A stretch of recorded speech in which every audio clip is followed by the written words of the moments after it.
Harley-Davidson delivered 90,000 motorcycles to the U.S. government during World War II. Their WLA model, nicknamed the Liberator, had a 750cc two-cylinder engine offering 25 horsepower at 4,700 RPM, netting a top speed of 65 miles an hour. After the war, these bikes were sold off as Army surplus, and many veterans bought them. Some vets were nostalgic for their years of service.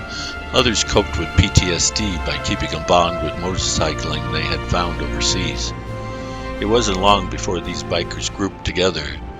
They called themselves the Jackrabbits, the 13 Rebels, the Yellow Jackets, and they liked to ride to field meets. If it wasn't for the war and those surplus bikes, motorcycle culture would have been greatly different.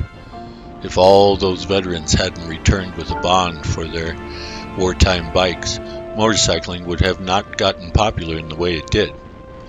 It's strange how things evolve. Who would have thought a world war would so fundamentally shape motorcycle culture?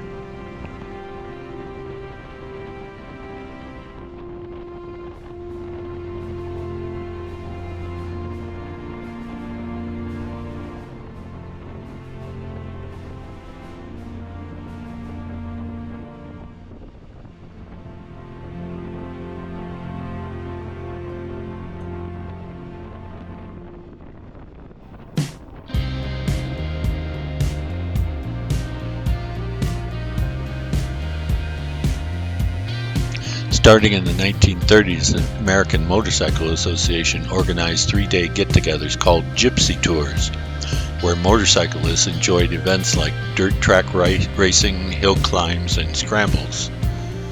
And then came 4th of July 1947, and motorcycle culture changed again.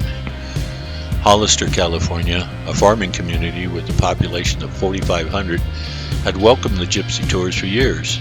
It was good for business. On 4th of July weekend, the bikers poured into Hollister once again, this time from around the country. The town's bars and restaurants were always glad for the extra business, but in 1947, something was different. That year, more than 4,000 bikers overwhelmed Hollister. What started out as another Gypsy Tour meetup soon turned into drunk bikers fighting, crashing into everything, and speeding through intersections. Hollister only had 7 police officers.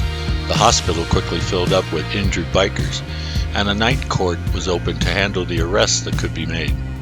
By Sunday, the California Highway Patrol showed up to reinforce local police, and the crowd slowly dispersed. Afterwards, there were lots of empty beer bottles, but Hollister returned to normal without major damage. The local newspaper, the Hollister Freelance, reported what happened but didn't sensationalize it. Not so for Barney Peterson, a reporter from the San Francisco Chronicle. Barney saw a chance to increase newspaper sales, so he took a photo of a biker on his Harley holding beer bottles in each hand with a pile of bottles around the front tire, and then wrote an exaggerated news report about the big riot that was caused by dangerous, unruly bikers. Life magazine picked up on the story and the photo, and then Hollywood added to the fire with movies like The Wild One, and soon the whole nation changed its view of motorcycling. This was a PR disaster for the Motorcycle Association, and they tried to reverse the damage by claiming 99% of bikers were good, lawful people. And even if this was true, their attempt backfired when the remaining 1% who actually were rowdy started proudly calling themselves the 1%ers. Soon these 1%ers formed their own OMGs, outlaw motorcycle gangs. They called themselves the Hells Angels, the Outlaws, the Pagans, the Bandidos. With new wars, Korea and Vietnam, the ranks of the biker gangs swelled with more disaffected veterans. How strange. If Barney the reporter hadn't exaggerated what went on in Hollister that 4th of July weekend, motorcycle culture would have developed a whole different way. It's amazing how things evolve, how the history pivots on such little individual things making such a big difference.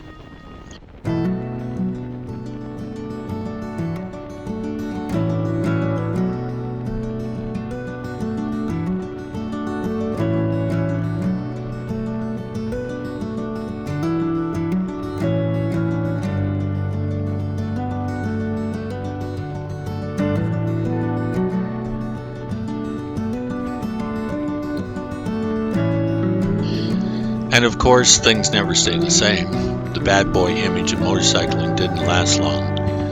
Another outside influence soon changed it again. Japanese manufacturers predicted great profits if they could find a way to enter the large American marketplace.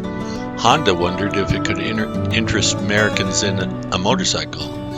They hired gray advertising to figure out a way for Americans to like and want their product. Honda had plans for a small 50cc motorcycle they called the Super Cub.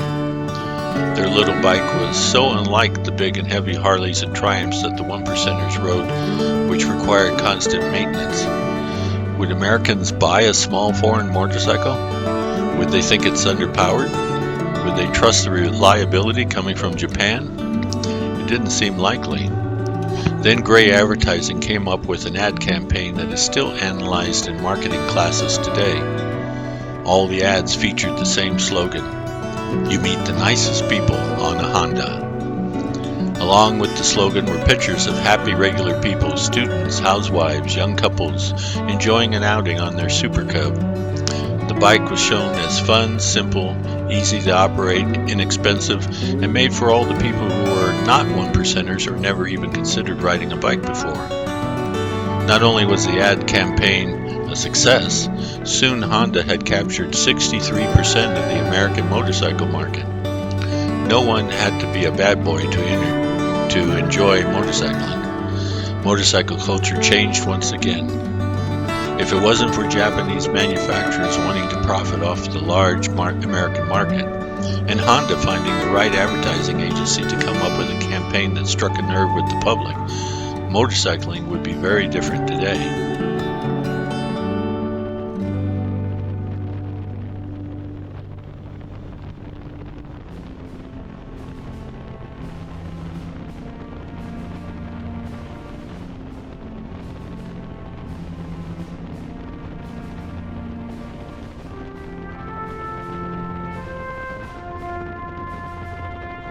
The Super Cub was long ago, and motorcycling culture has moved on and fragmented into many subcultures with different bikes to match.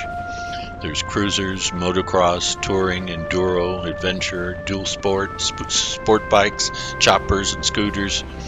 Some compete on the Iron Butt ride from Santa Monica to Jacksonville.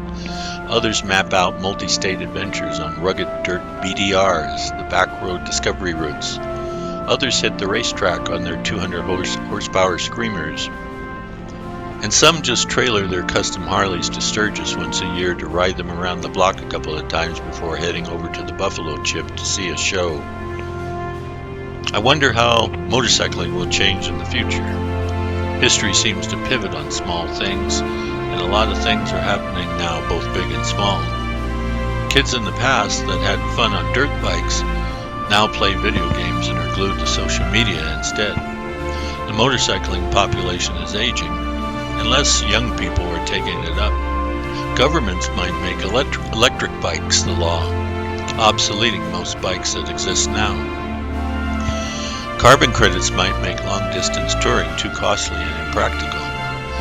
Unnecessary travel may become restricted in the United States between Department of the Interior's 12 unified regions.